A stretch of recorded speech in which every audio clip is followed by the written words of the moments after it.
Okay viewers, अस्सलाम वालेकुम। कैसे हैं आप सब? खैरियत से हैं? कंटिन्यू करते हैं अपना chapter capacity and constraint management, जो टॉपिक हम लेके चल रहे हैं। कोशिश करूंगा कि आज ये इस टॉपिक को हम वाइंड अप कर दें। तो लास्ट वीडियो में हमने बॉटलनेक थ्योरी को स्टडी कर लिया था, बॉटलनेक थ्योरी और उसका प्रैक्टिकल भी। मकसद क्या है कि एक प्रोसेस जब फ्लो में चल रहा होता है तो उसके अंदर कोई बाज़-औक़ात एक ऑपरेशन ऐसा होता है या कोई एक एलिमेंट हमारे पास ऐसा होता है जो पूरे प्रोसेस को स्लो कर देता है। अब वो एलिमेंट लास्ट में भी आ सकता है, मिड में भी आ सकता है, स्टार्ट में भी आ सकता है, कहीं पर भी होगा। अल्टीमेटली रिजल्ट ये होगा कि आपको आउटपुट स्लो मिलेगा। और वो जो सबसे ज़्यादा टाइम लेने वाला फैक्टर है वही क्या आपका क्या कहलाता है, बॉटलनेक ऑपरेशन कहलाता है। वहीं से कंटिन्यू करेंगे और ये देखते हैं कि अगर असेंबली लाइन हमारे पास मल्टीपल हों तो फिर हम कैसे बॉटलनेक को बॉटलनेक को आइडेंटिफाई करेंगे।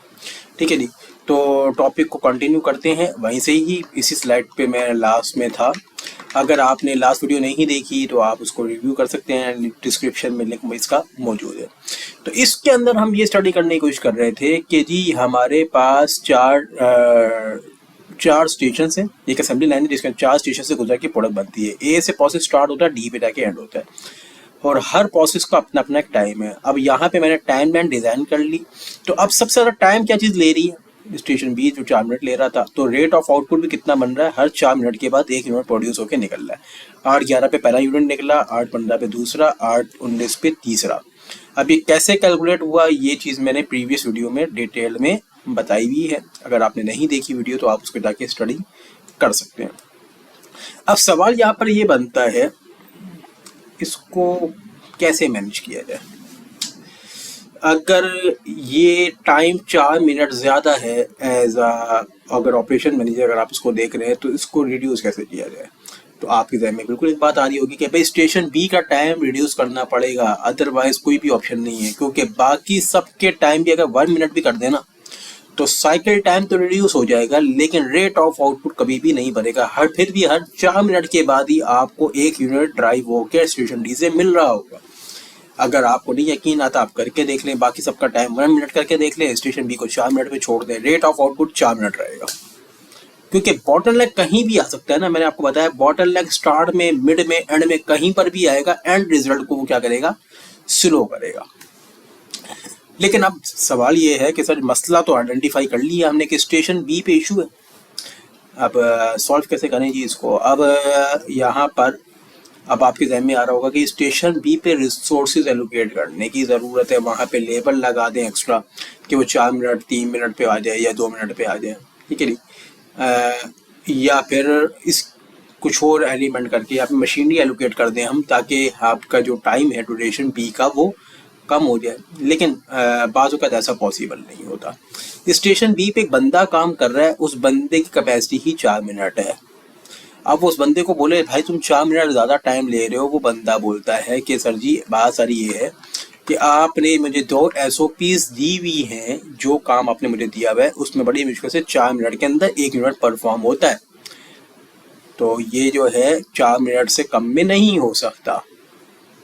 ठीक है, अब इसकी एग्जांपल लेते हैं कि एक बैंक में एक काउंटर है जिसपे एक बंदा कस्टमर्स को सर्व करता है। वो बंदा एक कस्टमर को सर्व करने में अगर 8 मिनट ले रहा है, 8 मिनट्स, तो रेट ऑफ आउटपुट आपका जो कस्टमर को फाइल करने का होगा वो 8 मिनट होगा, अगर एक ही काउंटर चलता है। अगर उससे बोला जाए भाई 8 मिनट तो ज़्यादा ले रहे हो तुम, वो बोलेगा भाई जितना काम कस्टमर को सर्व करने का होता है वो मुझे पता है, आपने जो काम SOPs मुझे बताई हुई, इससे 8 मिनट से कम नहीं मिल सकता। तो फिर आपके पास सेकंड ऑप्शन क्या बचता है? यार एक काम करो, काउंटर एक से ज़्यादा बढ़ा दो। तो हम यहाँ पे इस असेंबली लाइन में भी एक काम कर सकते हैं कि यार बी ऑपरेशन हम एक से ज़्यादा बढ़ा दें। बी ऑपरेशन में जो भी काम हो रहा है वो 2 जगह पे पैरेलल चला देते हैं। तो उससे क्या इम्पैक्ट आएगा? यही देखने की हम ज़रा कोशिश करते हैं आगे। ये एक असेंबली लाइन है जिसपे सैंडविच बन रहा है, ठीक है जी। ऑर्डर प्लेसमेंट होती है, फिर ब्रेडिंग का एलिमेंट होता है, फिर फिलिंग, फिर टोस्टर एंड देन लास्ट में रैपिंग। हर एलिमेंट पे अपना अपना टाइम है। ऑर्डर प्रोसेसिंग जो है ना वो 30 सेकंड लेता है, ब्रेडिंग जो है 15 सेकंड लेता है, फिलिंग 20 सेकंड लेता है, फिर टोस्टर जो है 40 सेकंड लेता है, और जो रैपिंग है वो 37.5 सेकंड लेता है। अब सवाल मेरा ये है कि अब इसमें बॉटलनेक ऑपरेशन कौन सा है? अगर टाइम ड्यूरेशन देखा जाए तो जो हम पैसे स्टडी करते आ रहे हैं उसके मुताबिक तो यही बनता है कि भाई टोस्टर जो है ना वो सबसे ज़्यादा टाइम ले रहा है, 40 सेकंड सबसे ज़्यादा टाइम टोस्टर ले रहा है। लेकिन यहाँ पे टोस्टर बॉटलनेक नहीं है क्योंकि टोस्टर दो जगह पैरेलल चल रहा है। अगर 40 सेकंड के अंदर एक यूनिट ये परफॉर्म करेगा तो 40 सेकंड सेम टाइम पे 40 सेकंड के अंदर एक यूनिट ये भी प्रोड्यूस करके दे रहा होगा। बात समझ आ रही है आपको?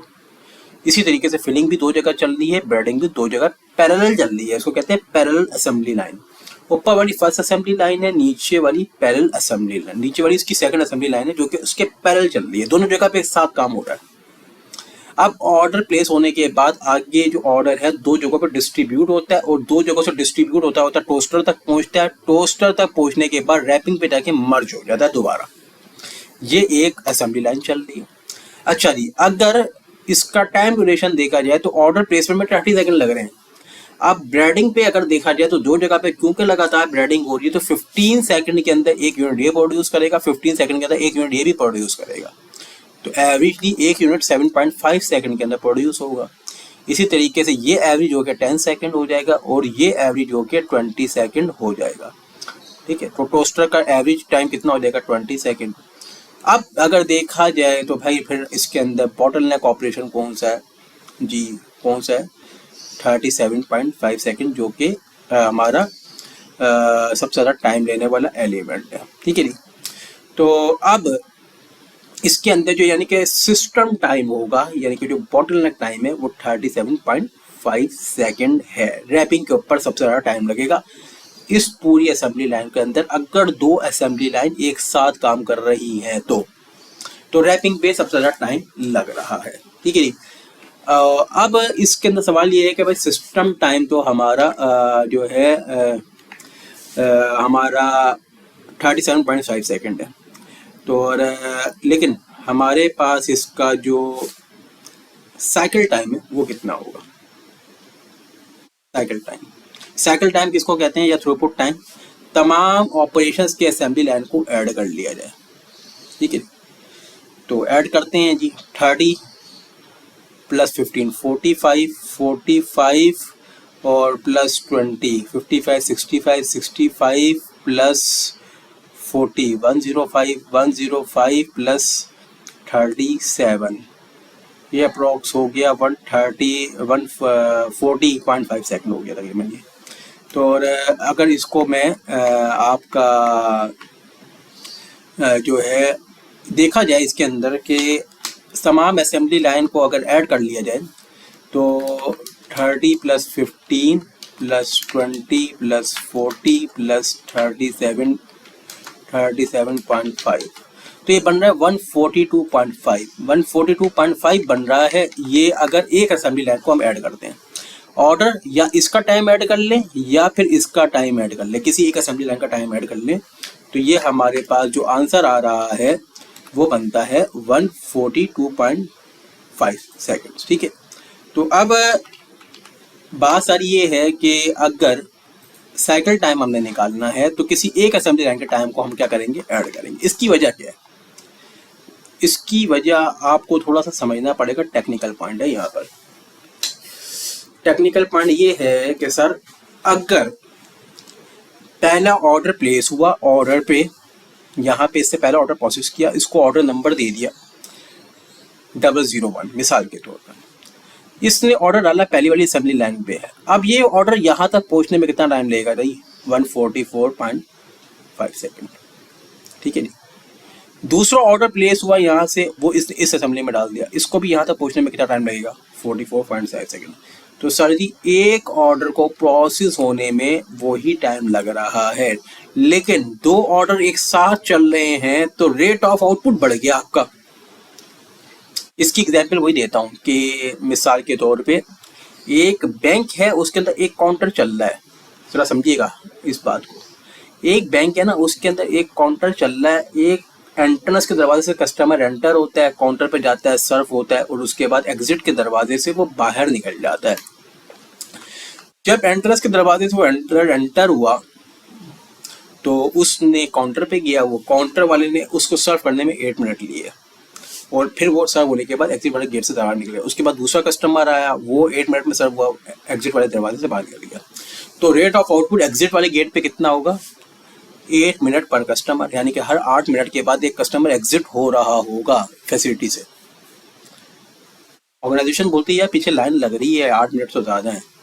वही वाली बात कि यार बोलेगा कि भाई एक कस्टमर को सर्व करने में 8 मिनट से कम लग ही नहीं सकते। तो फिर ऑर्गेनाइजेशन के पास सेकंड ऑप्शन क्या है? एक और जो है ना काउंटर चला दे। अब काउंटर 1 काउंटर 2 दो कस्टमर आए एक साथ काउंटर पे चले गए। अब दोनों 8 मिनट के अंदर दो कस्टमर फारिग होकर एग्जिट वाले दरवाजे से बाहर निकल गए। तो एग्जिट वाले दरवाजे से अब रेट ऑफ आउटपुट क्या है? 8 मिनट पर 2 कस्टमर, हर 8 मिनट में 2 कस्टमर फारिग होकर निकलेंगे। तो एवरेजली एक कस्टमर कितने में फारिग हुआ? 4 मिनट के अंदर। 8 को 2 से डिवाइड कर देते हैं हम, क्योंकि हर आपने 8 मिनट में 2 कस्टमर को फारिग किया ना, तो 8 को 2 से डिवाइड कर दें तो एक कस्टमर कितनी देर में फारिग हुआ? 4 मिनट में एवरेजली। लेकिन अगर एक कस्टमर को बुलाया जाए, पूछा जाए भाई आपको अंदर कितना टाइम लगा, वो बोलेगा 8 मिनट। दूसरे कस्टमर को बुलाया जाए, आपको अंदर कितना टाइम लगा, वो भी बोलेगा 8 मिनट।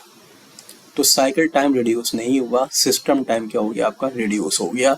ये बात आपको यहाँ पे समझनी पड़ेगी कि जब भी पैरेलल असेंबली लाइन चलाते हैं ना, हम कोई भी चीज़ पैरेलल करके चला देते हैं तो रेट ऑफ आउटपुट आपका बढ़ जाता है, जो वेटिंग टाइम है कम हो जाता है, लेकिन जो ऑर्डर प्रोसेसिंग टाइम है वो कंप्लीट नहीं होता। मिसाल के तौर पे एक कंपनी जो कि व्हीकल बनाती है वो बोलती है कि हमारी हर जो है ना हर घंटे में एक गाड़ी प्रोड्यूस होकर निकलती है, लेकिन एक गाड़ी को प्रोड्यूस होने में 1.5 दिन लग जाता है।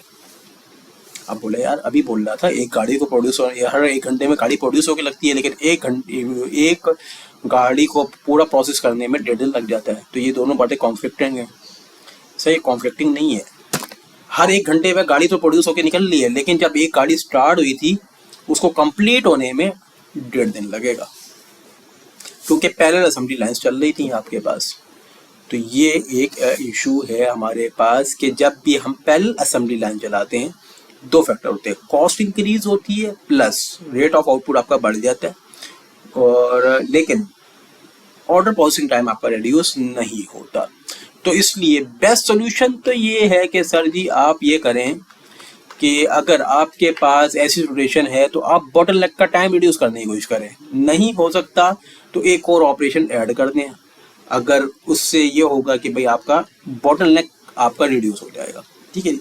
तो ये आपकी जो है ये आगे मजीद हम स्टडी करेंगे क्विंग थ्योरी के अंदर। ठीक है, ये टॉपिक जो है इस तरीके से किस तरीके से मैनेज होता है आगे क्विंग थ्योरी के अंदर दोबारा इसको हम स्टडी करेंगे। ठीक है जी। अब आते हैं जी break even for a single product case. Break even क्या होता है और क्यों हम इसको यूज कर रहे हैं, कैपेसिटी के अंदर इसको क्यों पढ़ रहे हैं, ये भी हम अभी आपको मैं आगे चल के बताता हूँ। अब देखें ब्रेक इवन को समझने से पहले कि जी अब कि हमें पहले एक चीज समझनी पड़ेगी। कॉस्ट के 2 फैक्टर होते हैं, हम पढ़ते आ रहे हैं बचपन से, एक फिक्स कॉस्ट होती है और एक वेरिएबल कॉस्ट होती है। मिसाल के तौर पर आप एक कमरा है या एक फ्लोर है जहाँ पे प्रोडक्शन हो रही है, उस फ्लोर का आपको रेंट भी पे करना पड़ता है। उस फ्लोर के कुछ फिक्स एक्सपेंसेस हैं जो कि हर महीने आपको पे करने पड़ते हैं। कुछ ऐसे बंदे हैं जो कि लेबर हैं जो कि फिक्स वेजेस के ऊपर हैं, जो कि आपने मंथली आप उनको वेजेस पे करते हैं। ये सारे वो फिक्स एक्सपेंसेस हैं जिनका प्रोडक्शन से कोई ताल्लुक नहीं है, हर महीने पे करने ही करने हैं। ये आपसे कोई नहीं पूछेगा कि आपने प्रोडक्शन कितनी की, लेकिन आपको पे करने ही करने हैं। तो वो फैक्टर सारे क्या हैं, फिक्स कॉस्ट के अंदर आते हैं। तो कॉस्ट का फैक्टर होता है वेरिएबल कॉस्ट। अच्छा ये सारी चीजें मैंने पे कर दी। अब मैंने ला के बिठाया लेबर को बोला भाई ये आपने प्रोडक्ट बनानी है, बताओ 1 यूनिट बनाने के कितने पैसे लोगे। उसने बोला चल जी मैं 2 रुपये लूंगा आपसे, 1 यूनिट बनाने के 2 रुपीज आपसे चार्ज करूंगा लेबर चार्जेस। अच्छा जी, अब मैंने एस्टिमेट लगाया यार इस पर मटेरियल कितना लगेगा। मटेरियल लग रहा है 3 रुपये का, 1 यूनिट के ऊपर 3 रुपये का मटेरियल लग रहा है। तो लेबर लग रही है 2 रुपये की और मटेरियल लग रहा है 3 रुपये का। तो 2 + 3 5 रुपीज़ मेरी इस प्रोडक्ट की वेरिएबल कॉस्ट होगी। यानी कि जो component of the variable cost क्या होते हैं, डायरेक्ट लेबर और डायरेक्ट मटेरियल होते हैं। तो अब यहाँ पे एक चीज़ और समझनी पड़ेगी कि प्रोडक्शन की क्वांटिटी के साथ वेरिएबल कॉस्ट वेरी करती है। अगर आपकी पर यूनिट वेरिएबल कॉस्ट अगर 5 रुपीज़ पर यूनिट है या $5 पर यूनिट है, तो 1 यूनिट की 5 है, 2 यूनिट की कितनी होगी 10, 3 यूनिट की कितनी होगी 15। लेकिन अगर आपकी फिक्स कॉस्ट 10,000 है, तो आप चाहे 0 यूनिट की प्रोडक्शन करें, चाहे आप 1000 यूनिट की प्रोडक्शन करें, उसने 10,000 रहना है, वो कभी चेंज नहीं होगी। ठीक है।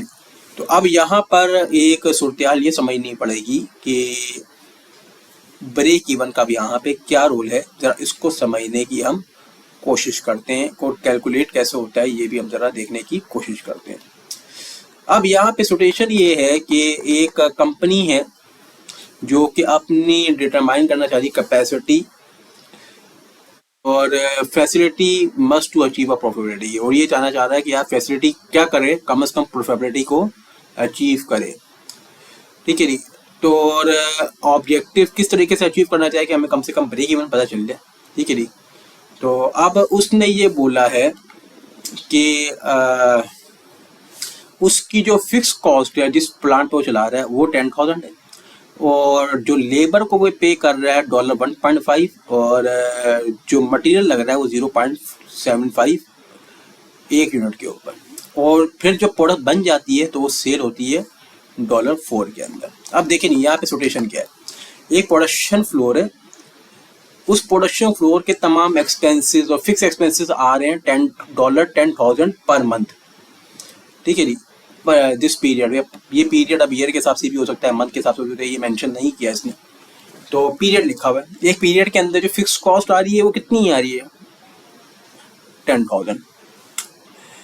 लेबर कह रहा है कि जी मैं आपसे $1.5 चार्ज करूंगा 1 यूनिट के बनाने के। मटेरियल जब हमने एस्टीमेट लगाया तो 0.75 का मटेरियल 1 यूनिट के ऊपर लग रहा है, और सेलिंग प्राइस कितनी है $4 पर यूनिट, यानी कि 1 यूनिट जो कि सेल होगा बनने के बाद वो $4 का सेल होगा। अच्छा जी। अब यहाँ पे ऑब्जेक्टिव क्या है कि मुझे ब्रेक इवन निकालना है। ठीक है जी। ब्रेक इवन का सिंपल फार्मूला जो आपके सामने लिखा हुआ है कि fix cost divide by selling price minus variable cost. ठीक है जी। तो ऊपर से फिक्स कॉस्ट उठाते हैं, फिक्स कॉस्ट यहाँ पे रख देते हैं, तो वो कितनी है 10,000। सेलिंग प्राइस हमने यहाँ से उठाई और यहाँ पे रख दी, कितनी है 4 पर यूनिट, और जो हमारी पास वेरिएबल कॉस्ट थी वो लेबर और मटेरियल को दोनों को ऐड करके हमने यहाँ पे रख दी, और ये आंसर आ रहा है 5714। इसके आगे हमें यहाँ पे यूनिट्स लिखना चाहिए कि ये आंसर किस में आ रहा है, यूनिट्स के अंदर। यानी कि इसकी इंटरप्रिटेशन ये है कि जी आपको कम से कम लॉस से बचने के लिए 5714 यूनिट्स बनाने पड़ेंगे मिनिमम। अगर आप इससे कम बनाते हैं तो आप अपनी कॉस्ट भी निकाल नहीं पाएंगे, आप अपनी फिक्स कॉस्ट आप लॉस में चले जाएंगे, इवन आपकी कॉस्ट भी नहीं निकलेगी। और अगर आप 5714 यूनिट से ऊपर बनाते हैं तो आप किस पे चले जाएंगे, आप प्रॉफिट पे चले जाएंगे, आप कॉस्ट भी निकाल लेंगे प्लस आप एक्सेस प्रॉफिट भी अपना बचा लेंगे। अब इसको वेरीफाई भी करते हैं कि यार ये जो बात कर रहा है, ये जो फार्मूला है, ये ठीक भी बात कर रहा है या नहीं कर रहा। अच्छा जी, यहाँ पर आते हैं। अब 5 जरा में फिगर याद रखनी है कि 5714 यूनिट्स हैं, ये यूनिट्स हमने बनाने हैं। अगर ये यूनिट हम बनाते हैं 5714 तो ये बिकेंगे कितने के, एक यूनिट कितने का बिक रहा है $4 का, तो 5714 को मल्टीप्लाई कर देते हैं 4 से, तो मेरे पास ये ब्रेक इवन अमाउंट आ गया डॉलर्स के अंदर या अमाउंट में कि $22,856 के यूनिट्स मुझे बेचने पड़ेंगे, तब मैं जाके मैं ब्रेक इवन पे पहुंचूंगा। ठीक है। अगर 5,714 यूनिट में बनाता हूं तो वो इतने के बिकेंगे। ठीक है जी, इतने के बिकेंगे, वो बनेंगे कितने के। अब अगर इसकी कॉस्ट निकालते हैं, टोटल कॉस्ट का फॉर्मूला क्या होता है जी, total cost is equal to fix cost plus variable cost into units. तो अब फिक्स कॉस्ट कितनी है जी, हमारे पास ऊपर लिखी हुई है 10,000, ठीक है, 10,000 फिक्स कॉस्ट थी, वेरिएबल कॉस्ट कितनी थी 2.25, और यूनिट्स हम कितने बना रहे हैं 5714। तो ये हमारे पास कॉस्ट भी कितनी आ रही है 22,856।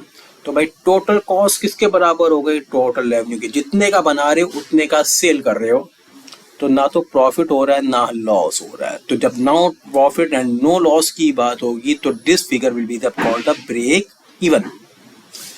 बात समझ आई कि नहीं आई? अच्छा जी, अब आपने काम ये करना है कि आप 5 इसी फिगर को रखें, आप फिक्स कॉस्ट 10,000 रखें, वेरिएबल कॉस्ट 2.25 रखें, आप क्वांटिटी चेंज करें। आप 5,714 यूनिट से ज़्यादा क्वांटिटी ले लें, आप 7,000 क्वांटिटी लें, उस पर आप रेवेन्यू निकालें और कॉस्ट निकालें। आपका रेवेन्यू ज़्यादा आएगा और कॉस्ट कम आएगी, यानी कि प्रॉफिट शो होगा आपको। और आप कोई भी रैंडम क्वांटिटी इस फिगर से आप कम ले लें, आप ले लें 4,000, यानी कि 5,714 यूनिट से कम एक फिगर आप ले लें अपनी मर्जी से 4,000। वो आप इस फॉर्मूले के अंदर पुट करके देखिए कि वो कितने के बिकेंगे और वो कितने के बनेंगे। जब आप ये फिगर रखेंगे तो वो आपको कॉस्ट ज़्यादा शो करेगा और रेवेन्यू कम शो करेगा, यानी कि आपको लॉस शो करेगा। यानी कि ये क्वांटिटी के एक ब्रेक इवन है, इससे कम जाएंगे तो लॉस है, इससे ऊपर जाएंगे तो प्रॉफिट है। यही इंटरप्रिटेशन होती है ब्रेक इवन की क्वांटिटी की। तो मैंने यहाँ पे आपको ब्रेक इवन वेरीफाई भी करके आपको मैंने दिखा दिया, ठीक है जी। अब लास्ट टॉपिक है इसका ब्रेक इवन इस चैप्टर का। अगर हम, ये तो बड़ा आसान था ना कि एक प्रोडक्ट बन रही है, उसकी वेरिएबल कॉस्ट है, एक फिक्स कॉस्ट है, सेलिंग प्राइस भी है। लेकिन आपको मैं एग्जांपल देता हूं कि एक जगह है जहां पे 2 डिफरेंट प्रोडक्ट बन रही हैं। अगर वो 2 डिफरेंट प्रोडक्ट है तो दोनों अलग अलग प्राइस पे बिकती भी होंगी, ठीक है जी।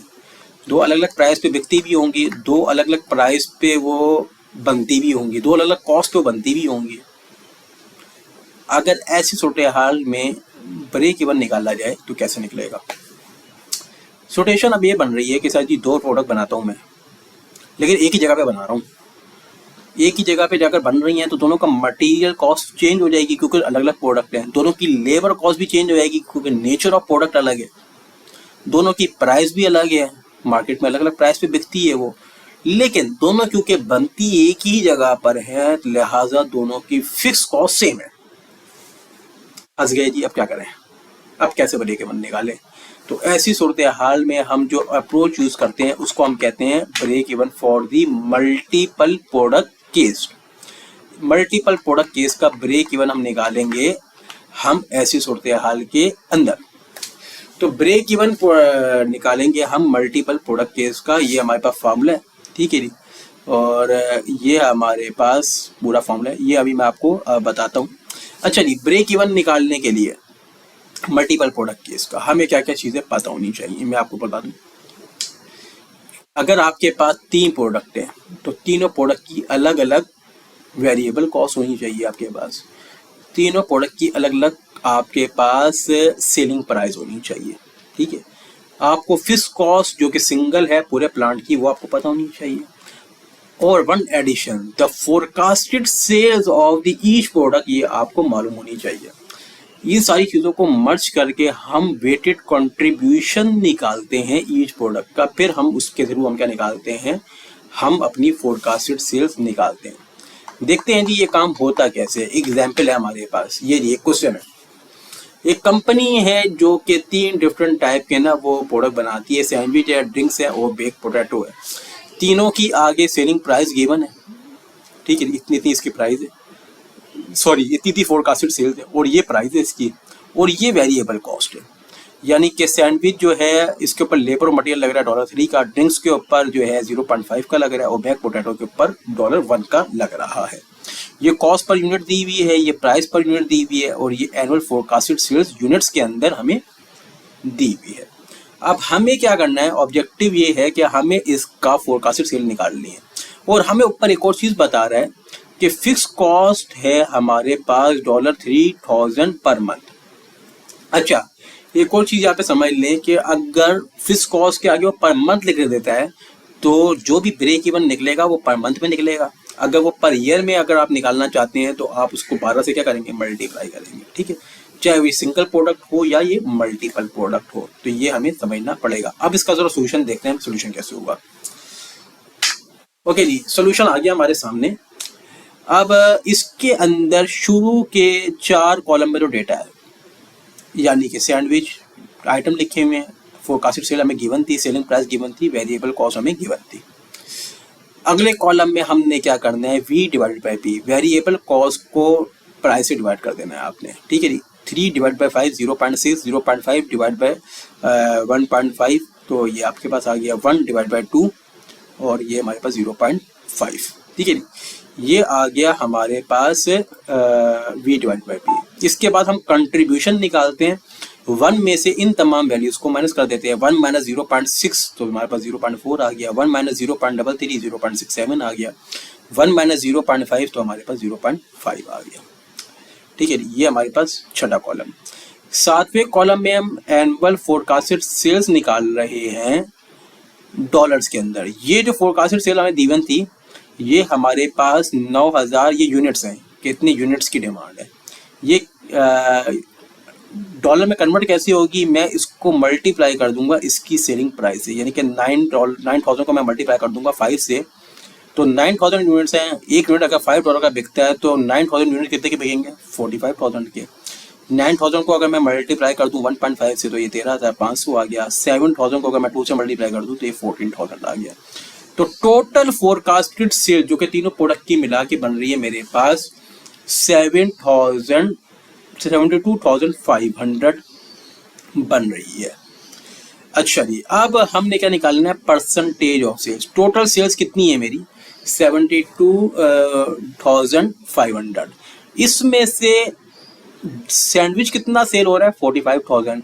तो 45,000 का कंट्रीब्यूशन अगर मैं निकालना चाहूँ, परसेंटेज निकालना चाहूँ, तो 45,000 को मैं डिवाइड कर देता हूँ 72,000 से, तो 0.621 आ जाएगा मेरे पास। तो यानी कि 62.1% जो है फॉर सेल्स किसकी है, सैंडविच की। 13,500 को अगर मैं डिवाइड कर दूं 72,500 से, यानी तो मेरे पास 18.6% यानी कि 0.186 आ जाएगा। इसी तरीके से 14,000 को अगर मैं डिवाइड करूं तो जो है हमारे पास आंसर आ जाएगा 0.193। तो ये हमारे पास आंसर 1 आ गया तीनों को ऐड करने के बाद, यानी कि 100% में से 62.1% सेल्स किसकी होनी चाहिए, सैंडविच की। 18.6% होनी चाहिए ड्रिंक्स की, और 19.3% सेल्स होनी चाहिए बैग पोटैटो की।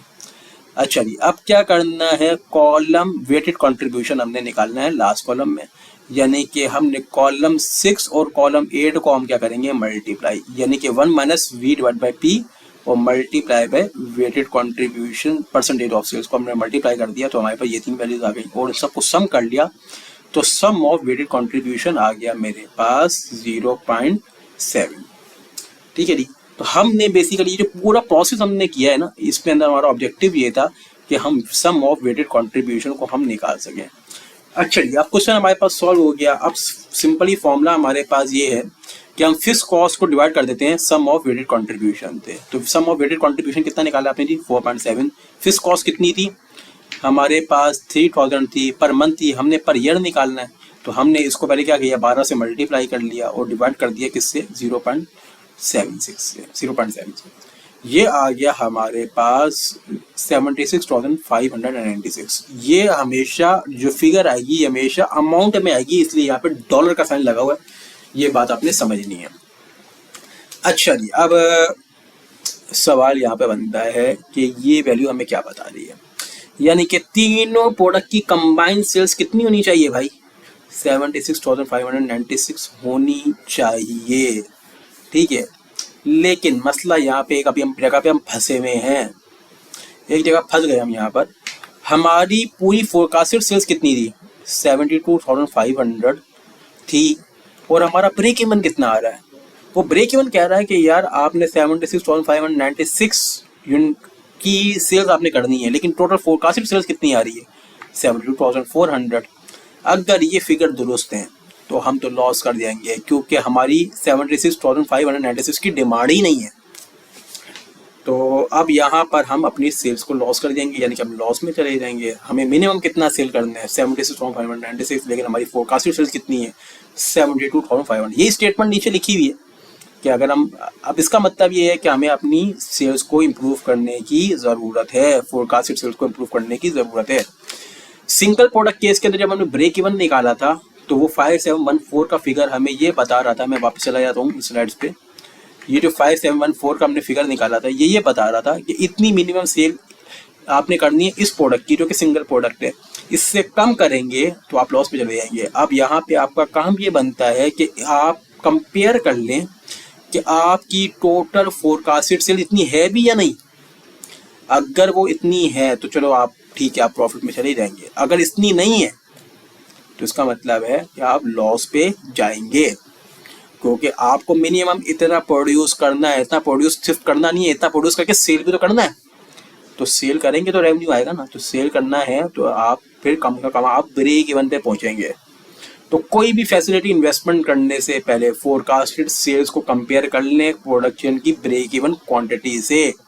मिनिमम कैपेसिटी अगर आप लगाना चाह रहे हैं, कैपेसिटी के ऊपर इन्वेस्टमेंट करना चाह रहे हैं, तो first of all estimate the sales, और सेल्स को एस्टिमेट करने के बाद आप फैसला करें कि यार ये जो प्रोडक्ट मैं लगाने जा रहा हूँ ये फ्यूचर के अंदर कहीं ऐसा तो नहीं मुझे लॉस दे के चला जाए, तो और ऐसा तो नहीं कि ये मुझे बड़ा ह्यूज लॉस दे के चला जाए। क्योंकि कैपेसिटी ज़्यादा होने का मतलब ये है कि फिक्स कॉस्ट आपकी ज़्यादा होगी, और अगर आपकी सेल्स इतनी नहीं है तो आप बहुत ज़्यादा किस पे चले जाएंगे, लॉस पे चले जाएंगे। जैसा कि इस सिचुएशन में आपके सामने हो रहा है कि 76,596 का फिगर आ रहा है ब्रेक इवन का, लेकिन सेल्स का फिगर कितना आ रहा है 72,500 का। तो ये कह रहा है कि अगर ये वैल्यू दुरुस्त है फोरकास्टेड करेक्ट, तो ब्रोस्टो क्या करेगा, लूज मनी, तो वो अपना लूज मनी कर जाएगा, पैसा बिता के कमाने के लॉस कर जाएगा। ठीक है जी। तो उम्मीद है ये चीज़ें आपको समझ में आ गई होंगी, और ये जो चैप्टर था बड़ा इंपॉर्टेंट था, डिटेल्ड चैप्टर था बहुत। तो और इंशाल्लाह जो है हम अब आगे जो है इंशाल्लाह हम इन्वेंट्री के ऊपर बात करेंगे, या फिर देखेंगे अपने प्रोजेक्ट मैनेजमेंट की वीडियो जो है वो मैं अपलोड करूँगा इंशाल्लाह। तो कोई भी आपको इशू हो या कोई भी बात आपको ना समझ में आए तो आप वो क्वेश्चन कमेंट सेक्शन में या ईमेल करके आप पूछ सकते हैं। ठीक है जी। और बाकी अगर कोई टॉपिक अगर आपको नहीं समझ में आ रहा और आप चाहते हैं कि मैं उससे रिलेटेड कोई वीडियो अपलोड करूं, तो वो भी आप मुझे मैसेज कर सकते हैं। उम्मीद है चीज़ें आपको समझ में आ गई होंगी।